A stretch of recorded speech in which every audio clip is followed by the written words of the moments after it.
Fact versus blame का सच। America के president Donald Trump का आरोप है कि भारत रशिया से ऑयल खरीद के रशिया के वॉर मशीन को फ्यूल दे रहा है, लेकिन असली सच की कहानी कुछ और है।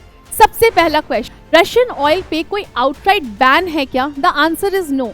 G7 एंड यूरोपियन यूनियन ने सिर्फ प्राइस कैप लगाया है, जिसके अंदर रह के इंडिया लीगल तरीके से ऑयल खरीदता है। टॉप बायर की अगर बात करें तो दिसंबर 2022 से लेके जुलाई 2025 तक चाइना ने 47% रशियन क्रूड ऑयल खरीदा है, वहीं इंडिया ने 38% आपका रशियन क्रूड ऑयल खरीदा है, और यूरोपियन यूनियन एंड टर्की ने भी रशियन इकोनॉमी में 6% का योगदान दिया है रशिया का क्रूड ऑयल को खरीद के।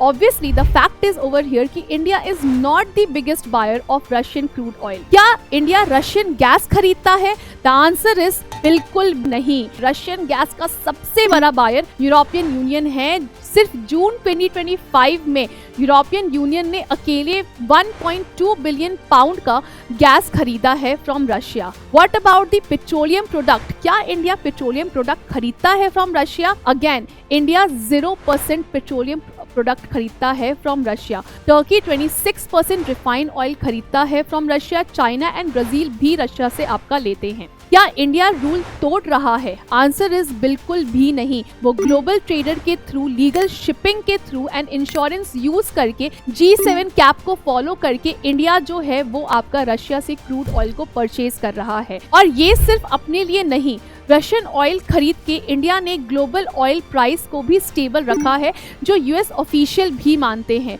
अगर इंडिया खरीदना बंद करे तो प्राइस $200 पर बैरल हो जाएगा या इससे भी ऊपर जा सकता है, जिसका पूरी दुनिया पे असर पड़ेगा और इन्फ्लेशन वर्ल्ड वाइड बढ़ सकता है। वेस्टर्न डबल स्टैंडर्ड भी क्लियर है।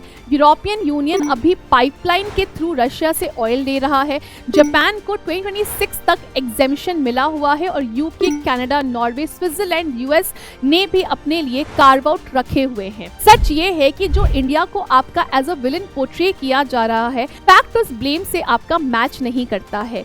इंडिया रूल फॉलो करता है और ग्लोबल एनर्जी मार्केट